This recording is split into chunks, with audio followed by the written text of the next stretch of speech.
Dollar ಎದುರುಗಡೆ ಇವತ್ತು ರೂಪಾಯಿ 46 ಪೈಸೆ ಕುಸಿದು 92 ರೂಪಾಯಿ 33 ಪೈಸೆಗೆ $1 ಸಮ ಆಯಿತು.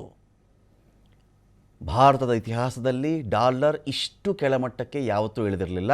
46 ಪೈಸೆ ಕುಸಿದಿದೆ ಇವತ್ತು ಡಾಲರ್ನ ಎದುರುಗಡೆ. 92 ರೂಪಾಯಿ 33 ಪೈಸೆ. ಒಂದು ಡಾಲರ್ ಎದುರುಗಡೆ ಅಷ್ಟು ರೂಪಾಯಿ ಕೊಡಬೇಕು. ಕಚ್ಚಾ ತೈಲ ಬೆಲೆಗಳಲ್ಲಿ ತೀವ್ರ ಏರಿಕೆಯಿಂದಾಗಿರತಕ್ಕಂಥ ಪರಿಣಾಮ ಇದು. ಮಧ್ಯಪ್ರಾಚ್ಯದಲ್ಲಿನ ಯುದ್ಧಕ್ಕೆ ಮುಂಚೆನೂ 91 ರೂಪಾಯಿ ಇತ್ತು. ತೀರಾ ಏನು ಯುದ್ಧಕ್ಕೆ ಮುಂಚೆ 60 ರೂಪಾಯಿ ಇತ್ತು, ಈಗ 30 ರೂಪಾಯಿ ಜಾಸ್ತಿ ಆಯಿತು, ಆ ಥರದ್ದೇನೂ ಇಲ್ಲ. ಈ ಕಾರಣಗಳಿಂದ ಗಮನಾರ್ಹವಾಗಿ ಏನಾಗ್ತಾ ಇದೆ, ಅಲ್ಲಿ ಯುದ್ಧ ಇದೆ, ಹಾಗಿದೆ ಹೀಗಿದೆ ಅಂಥೇಳಿ ಒಂದು ಕಡೆ ರೂಪಾಯಿ ಮೌಲ್ಯ ಕುಸಿತಾ ಇದೆ.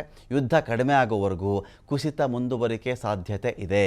ಈ ವರ್ಷದ ರೂಪಾಯಿ ಮೌಲ್ಯ ಈಗಾಗಲೇ 2% ಹೆಚ್ಚು ಕುಸಿತ ಆಗಿರೋದು. ಈ ವರ್ಷ ಇನ್ನು 3ನೇ ತಿಂಗಳು ಅರ್ಧವನ್ನು ನಾವು ಮುಗಿಸಿಲ್ಲ, ಅಷ್ಟರಲ್ಲಾಗಲೇ 2% ಡಾಲರ್ ಎದುರುಗಡೆ ರೂಪಾಯಿ ಕುಸಿದುಬಿಟ್ಟಿದೆ.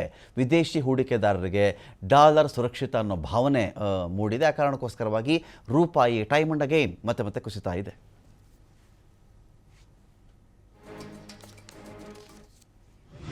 Naga